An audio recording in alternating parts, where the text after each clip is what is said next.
So we now open the floor for your questions because all the authors and the corresponding authors are here with us today live. Can we show ourselves muna, the authors? Maybe we can switch to the gallery view.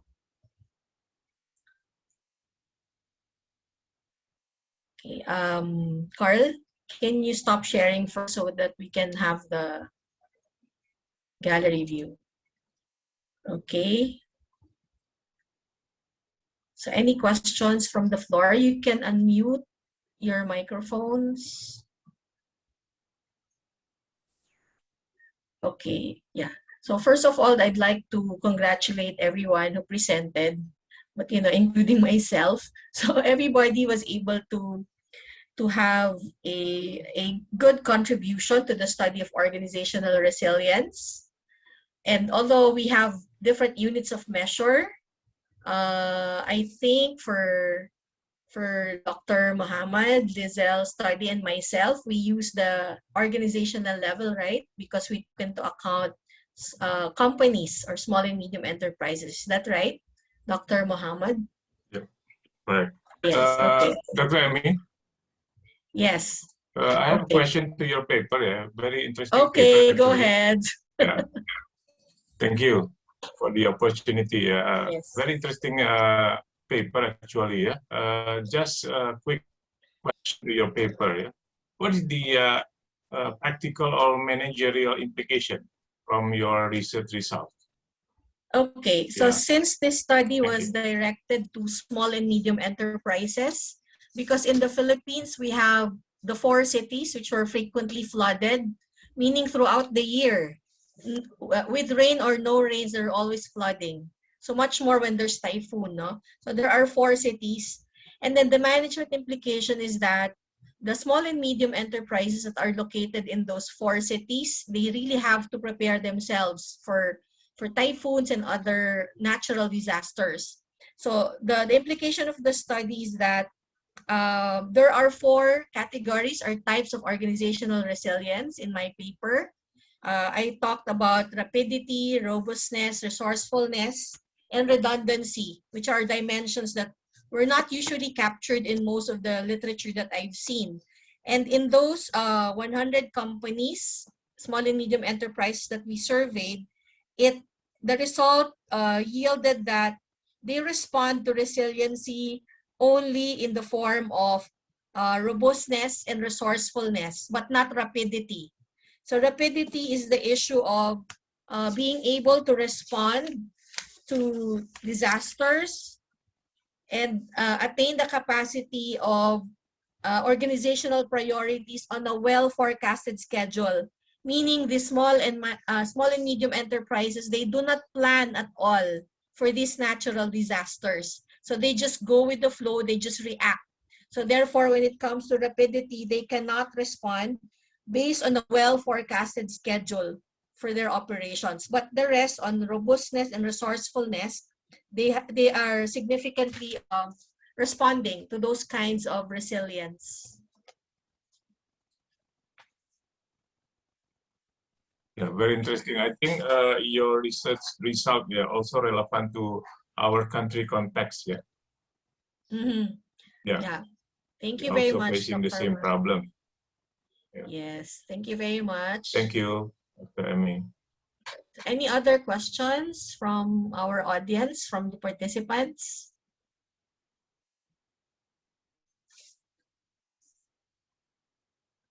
I have a question for Ms. Lizelle. Hi, Dr. Emmy. Kumusta Hello. po? Yes, because I'm currently doing a project with USAID Stride on business continuity planning. We call it Bridge BICOL. By the way, BICOL is a province, is a region in our country which was heavily devastated by the typhoons last year. So I'm preparing the study for abaca. It's a fiber that's used for fashion, clothing, handicrafts, and then most of their plant, it's hemp, right? It's a form of a hemp or a plant. So they were all devastated, and all the abaca manufacturers in Bicol weren't able to fulfill their global orders because the customers of the abaca manufacturers are mostly global. Not in the Philippines, but their main customers would come from other countries, especially Europe. So my question is, the business continuity planning, which we normally do for these businesses, would only cover short-term range planning, right? So when I did my consultancy with them, they mentioned a lot of issues that are on the long term, meaning those that are not doable within the span of 1 year. So did your study cover the business continuity planning for the longer term period or only for short term? No, ma'am. Actually, just the CDA mandated BCP that is being required by the CDA. So, and basically from the result of the study, it just seems that especially for most cooperatives, they are just doing it um, just to comply with the mandatory requirement. But then the rigidity of that BCP, how the comprehensiveness of that plan is something that has to be explored in another study po. Okay, yes. Thank you very much. That's what I also noticed. The planning range is not really that clear, no? That clear with those who write or prepare the business continuity plannings for these SMEs. Yes, Okay, that's any true for other? Kausen, ma'am. Ma'am, Yes, I have thank a you, question Rachel. po. Yes, This please. is for the second presenter naman on the Yes. travel industry, because yeah, we the travel industry, the hospitality industry was really one of the affected industry of the pandemic. I would just like to ask that from the result of your study, what can what managerial or what do you call these suggestions or recommendations that you can impart to those who are in the hospitality industry, Yes, thank in you, the tourism Ms. industry. Del. The Thank you, ma'am. corresponding author is here with us, Patch.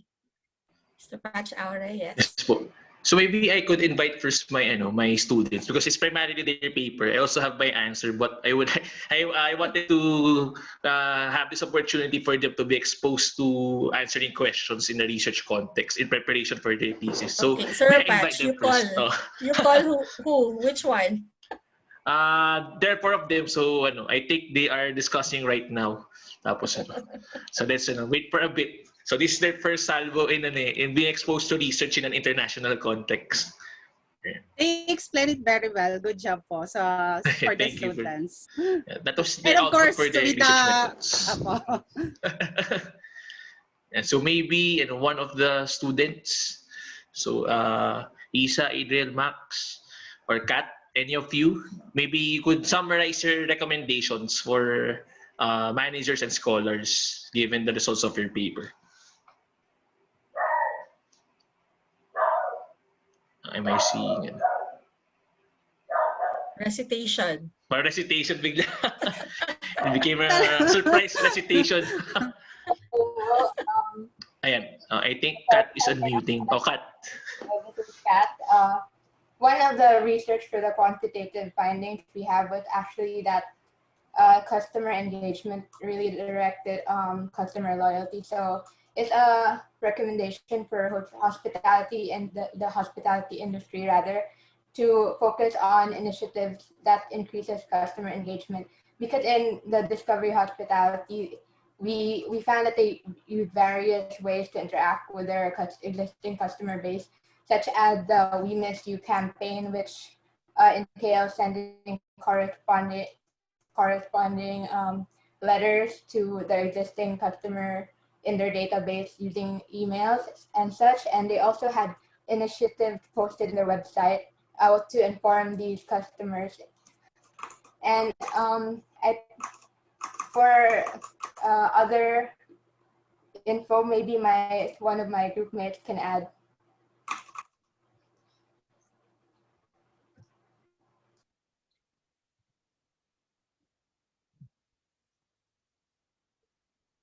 So maybe while waiting for the other students to share their answers. So one of the insights that really came from this research. So it's a single embedded case study on a single hotel only. But in this sense, hospitality, to be resilient, we have to go back to the fundamentals of human relationships. Wherein we remember that hospitality is about taking care of customers, and maybe along the way, hospitality or hotel focused on frills or expenses that might not be anymore necessary.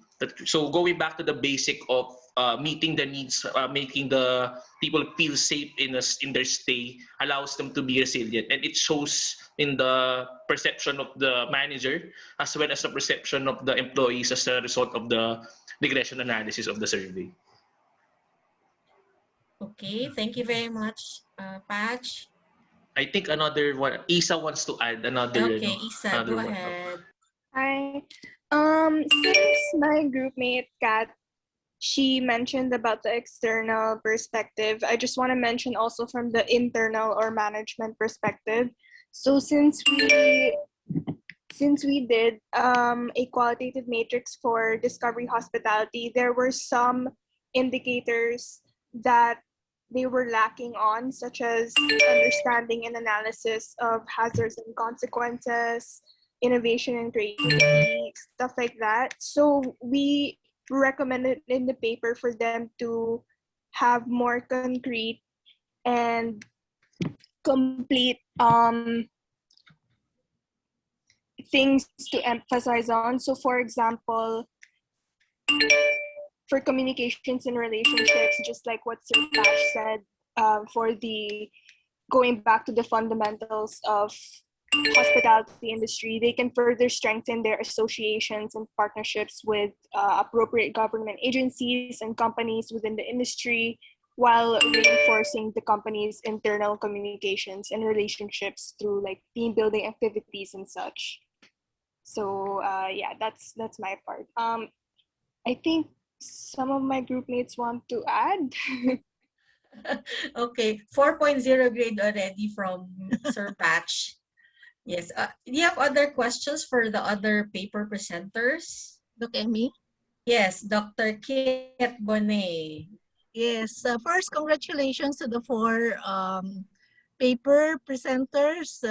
You gave us really a vast discussion of the different areas, no, in business, especially on environmental risks, cooperatives, hospitality, and so on.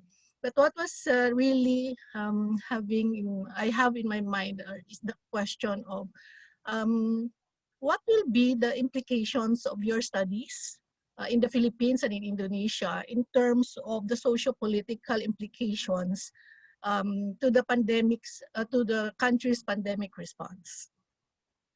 Okay, so maybe we can have Dr. Muhammad first to answer. Thank you, Dr. Maria, for this opportunity. I think, I believe whenever COVID-19 start spreading across our region, there is a way that we thought that we might slowly respond, has responded to that, to that spread, and there is, I think, due to the fact we were lacking of knowledge, at the time when this pandemic hit us. However, what I understood from telecom sector, at the time our government formally called for lockdown.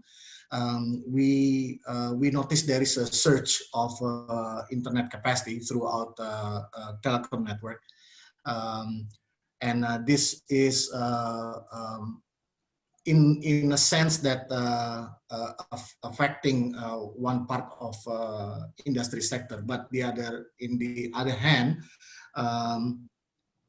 telecom is somehow benefited from from this situation. However, considering this social impact, I understood the way it has been. It's been more than a year. Especially we saw the development of the interaction when it comes to education sector, Dr. Maria.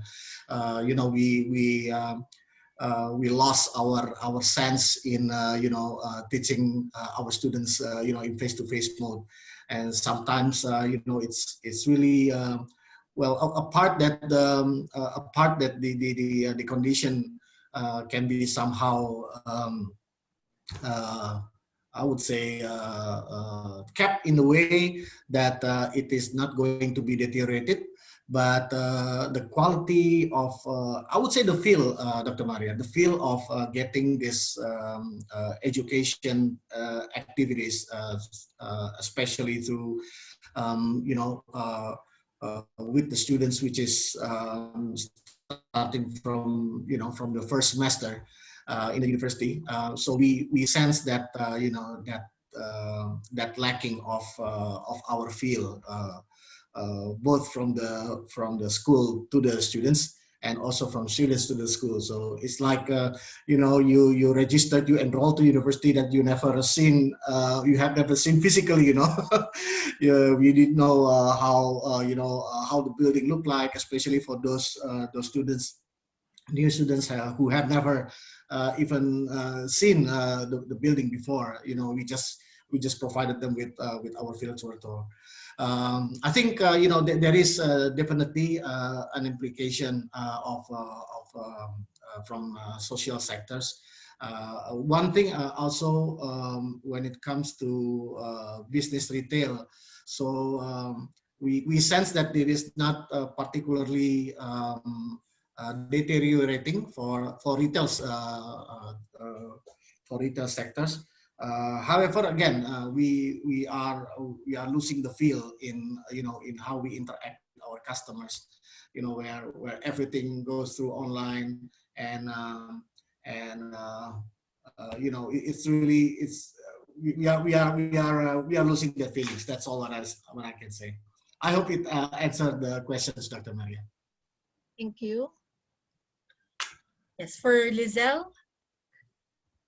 Okay, thank you, ma'am, for that question. Basically, since our study is on cooperatives, which is very it's a social and social economic enterprise, so very just strengthening the cooperative sector with regards on their how they deal with disasters and other risk would gonna be helping socially the members of the organization. In terms of political, basically the development, no, the empowerment, the promotion of cooperatives hinges on a lot of factors, and one of that is the political area wherein CTA has to really step up on really enforcing this BCP the BCP recommendation or the mandate is a really good one, but as the study shows that only the adoption is just 51%, and this is a mandate that has been stated in Republic Act 11364. So there's a lot of room of improvement to really beef up this development. And basically, again, it's not just on the government side, but also from the other cooperative stakeholders. So that can be from the private institutions, even the academics, the researchers. So anything that would really help the cooperative sector is going to help the rural economy, and of course the Philippines already. Thank you, ma'am. Thank you, Lizelle. And then on my end, I would like to call for recitation one of the thesis writers, Christine or Beta.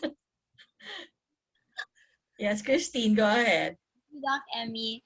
I'm here on behalf of my group mates, and with regards to your question po, Dr. Bonnet, I think one of the major findings we found, because our thesis was actually done a year ago, so this was during COVID already, but prior to the big typhoons in the Philippines. And I think one of the things that we realized after conducting the study and during COVID was that although we are in a situation, a health situation, we can't just neglect the fact that we are also we are still in a tropical country that has a lot of typhoons. And there are still so many people who are suffering from the effects of these typhoons. We saw this in Typhoon Ulysses and Typhoon Raleigh. And I think, if anything, that our study showed us was it's really about preparedness, or basically the resilience that needs to be fixed amongst, well, in our study is two Kamanava cities, and it was actually seen all throughout the Philippines as well. So similar to what Doc Emmy mentioned earlier, I think one of the recommendations that we really wanted to emphasize was in terms of the rapidity of organizational resilience and strategic preparedness, wherein the MSMEs really have to give priority not just to having the resources, but also having or being prepared for anything that might happen, because majority of the family of the MSMEs here in the Philippines are actually family businesses. So the fact that they also have to cater to their employees and their families, it's really a big issue that it's not just focused on the business, but also in the welfare of everyone involved in the business itself. So I think that that's one of the major recommendations that we wanted to highlight. Okay, thank you very much, Christine. 4.0 for you. May grading dito. Si Dr. Tulio had that earlier for those who ask questions. And then finally, the last paper. Hello, everyone. So for our paper, so when it comes to the social political implications, when it comes to the hotel industry, it's basically more on the synergy between the organization and the government or other organizations as well. So in our case with Discovery Hospitality, what the company was doing was partnering with different government organizations like POA. So for example, with the pandemic, some of their hotels were converted into official government quarantine facilities actually. And then aside from partnering with the government offices, they also partnered with different organizations like hospitals. So one of the things that they were doing was that they were conducting checkups for people who are afraid to go to hospitals. They were asking people to go to their hotels instead. So it really shows that being in the hospitality industry and resilience, it's more of showing people that the company cares for other people instead of actually just bouncing back and making profit again. Okay, thank you. Thank Sir you very Pat, you have much. other things to add? So maybe I just like to emphasize what they mentioned on hospitality, that perhaps we could frame resilience as forcing us to go back to the business's main value proposition. So in this case, the value proposition of hotels is about being hospitable or being caring. And in the pandemic, they could manifest it by partnering with hospitals, partnering with government, so that the non-essentials are lost or are removed, and then the business is still made to care for persons who are infected with COVID, or maybe if in instances where staycation is available, at least they protect those who want to experience staycation without being infected by the virus.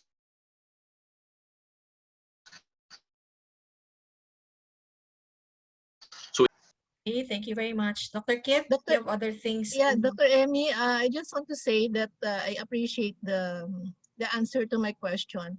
What I really have in mind is that because this is AUN, and this is a very potent, platform where all the studies can have its implications and be part of the solution. One output could be really a recommendation from the higher education sector on how can we really make a better, cohesive, and more responsive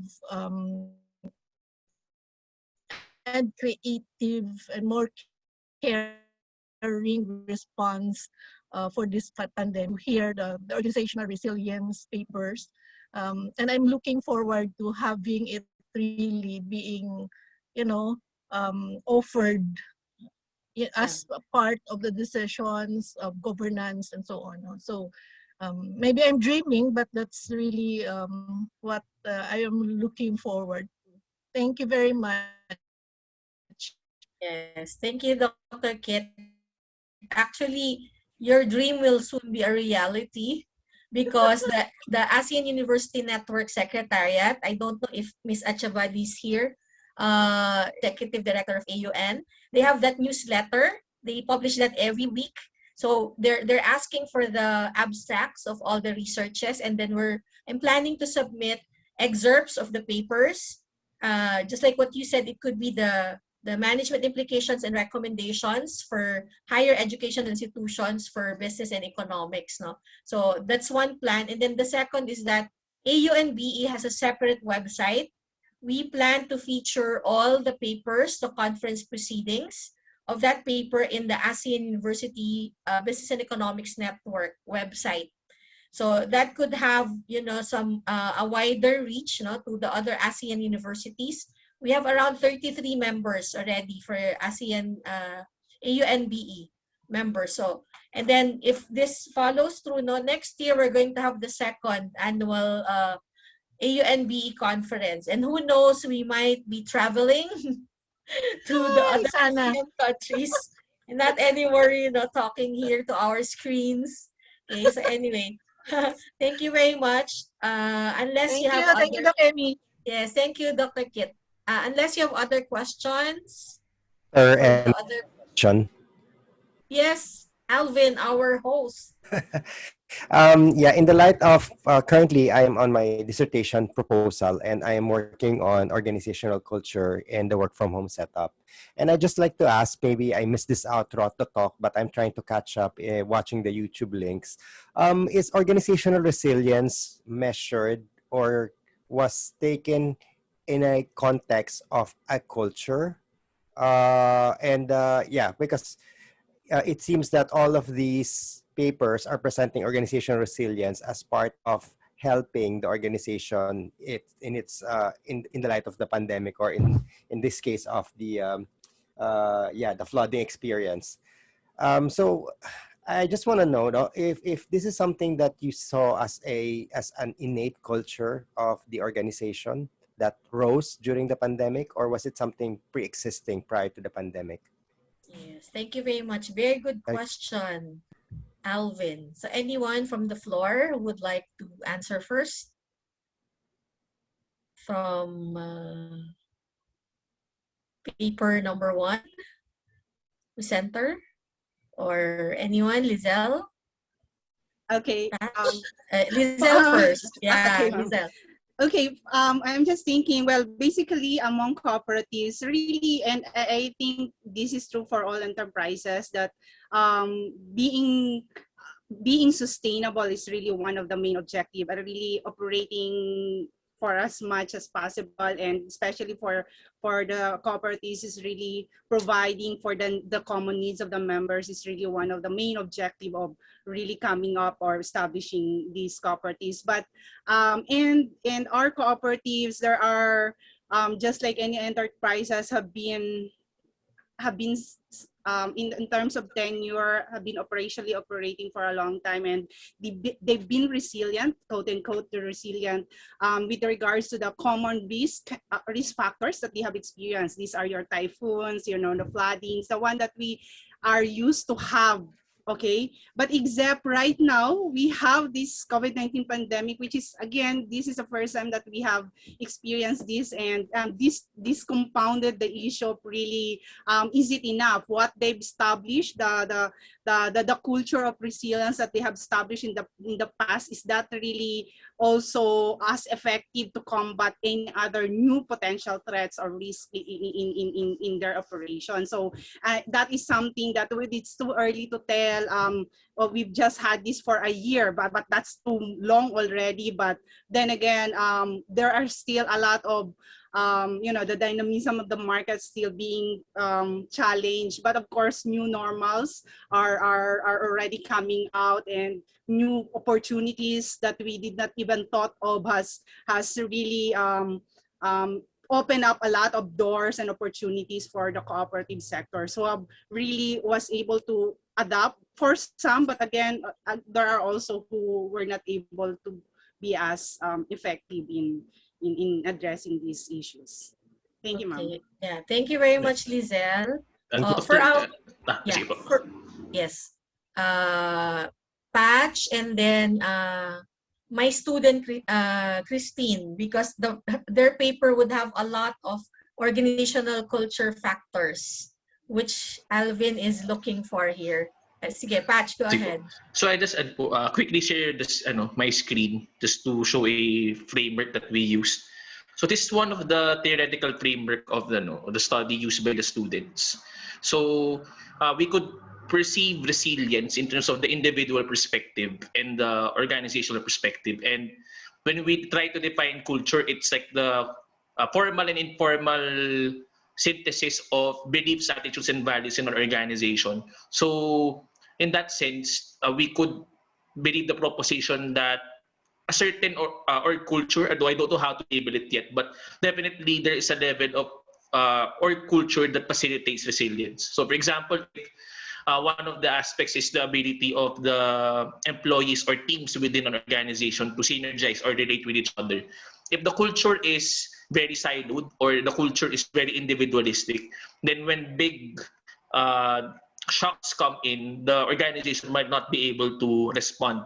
But if on an individual level, if they feel that they belong to the company, then on a team level, the teams are able to collaborate with each other, then we increase the chances that a company or an organization could respond to external shocks. And that could be an indicator of resilience. Yeah. Thank you very much. Thank you very much, Patch. Any other answers? If resilience has something to do with the organizational culture? Christine, you want to say something about the paper? Yes, Doc. We actually, I don't think this was mentioned by Doc Emmy, but one of the initial things that we found in our study, we also looked into organizational resilience using the measures without the effect of flooding. So we actually found that strategic acting in particular, which is the fact that organizations are proactive, is a high indicator for organizational resilience, whether it's flooding or it's just generally being resilient through other matters. And I think one of the things that was discussed between me, my group, and our thesis advisor at the time, Dr. Bu, was that it's really innate in terms of the culture of particularly MSMEs in the Philippines, that they are resilient, but it's more because it was in a way forced upon them because of various factors that have been affecting them, whether it's in relation to government responses or government aid, or in terms of natural disasters and whatnot.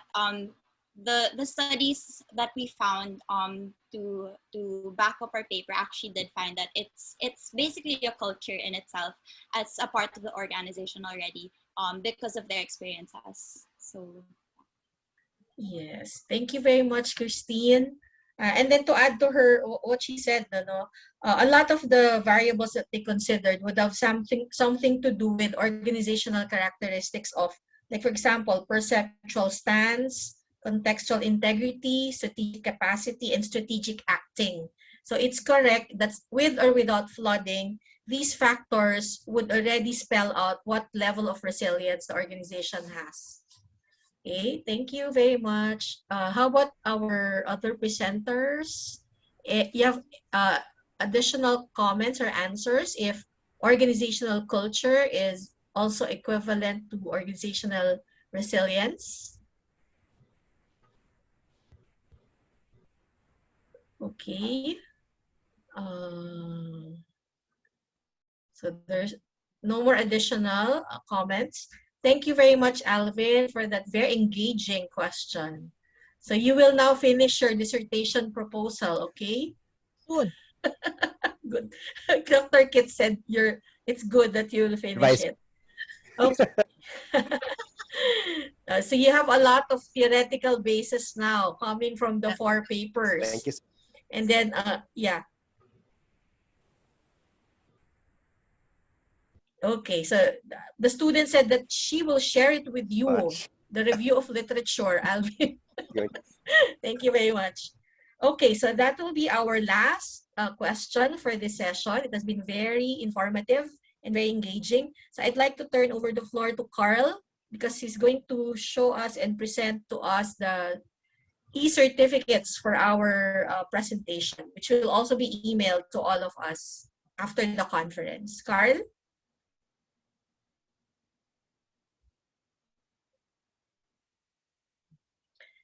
Can you see the screen? Yes. Okay, so we see the screen.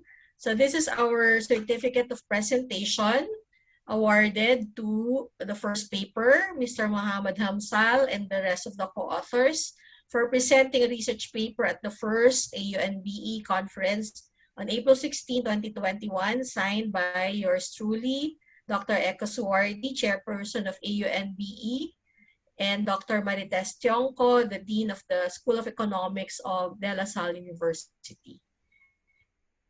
For the second, thank you very much.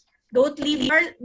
Can you fix the screen so that when we show the certificate, we have only you will pin the video of the author who's here with us today. So let's see. Okay, so can you go back to the first paper again? The first presenter's certificate, Carl? Yes, first paper. Yeah. Can you activate your video, Mr. Hamsal, Dr. Hamsal? Yes. Okay, so we will take your photo. Okay. Okay, please activate.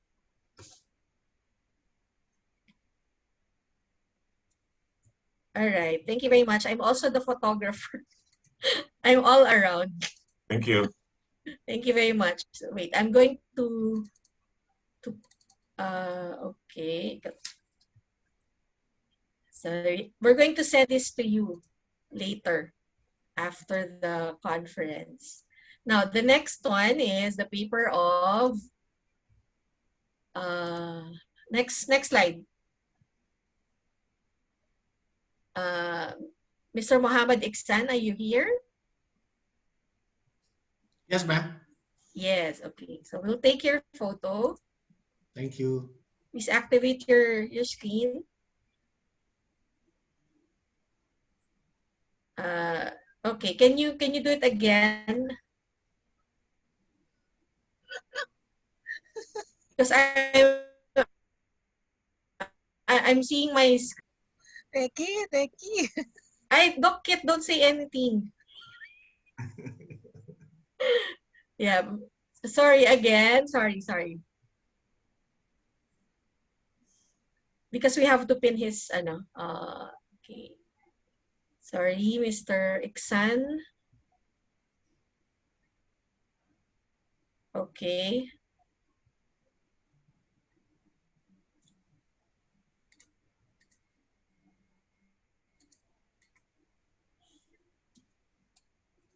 All right.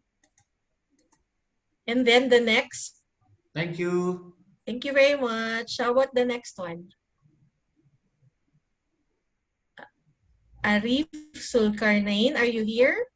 Apparently, both Dr. Zulkarnain and Dr. Abinegoro could not attend today's session, ma'am. Okay, Sorry thank about you. that. We'll just send them the Thank you. e-certificate. Next. Carl, next, please. No, okay, Isabel.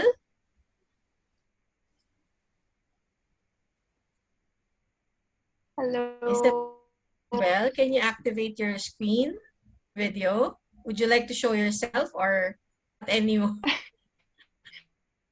It's activated na po. Okay. Thank you.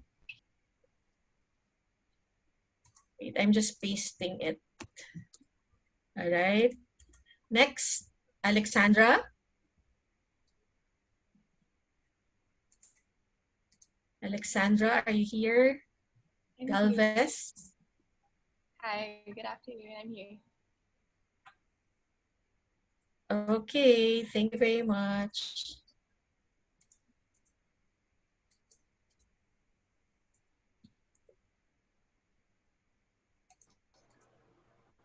Okay, Katrina. Good afternoon, Miss. Would you like to turn on your video? Just on, Miss. Yes, but I don't see you, Katrina. It's on, Miss. Okay. Thank you. Thank you. We only have 7 minutes to go. Ilan pa ba to, Carl? Around 5. 5. Okay. Then, That's me po, I'm here. okay. Wait.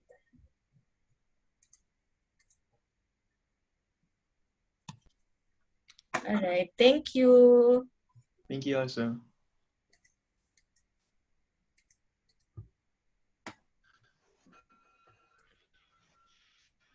And next, Patch. Apo.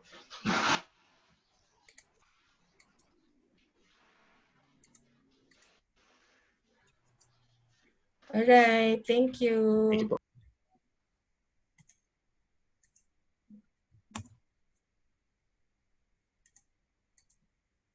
Next. Never mind. I will just think. Si ano na lang. Christine, can you turn on your video? Sure, miss. I don't think I'm there. Yeah. Sige, it's okay.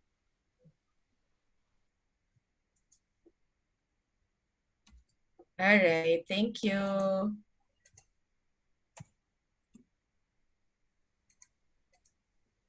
Lizelle? Yes, ma'am. All right. Yeah. Again, please. Hello. Hi, Doc Emmy. All right. Thank you. Thank you, ma'am.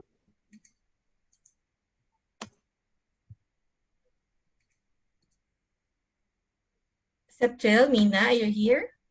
Yes, ma'am. Good afternoon po. Please turn on your video. Turned on already, ma'am. Okay. Not yet here. You need to talk, Sep. Hi, yes, ma'am. It's already turned on.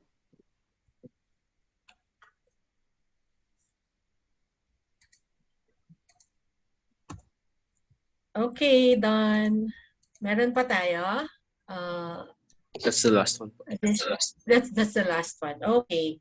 Thank you very much. So we now go for the gallery photo.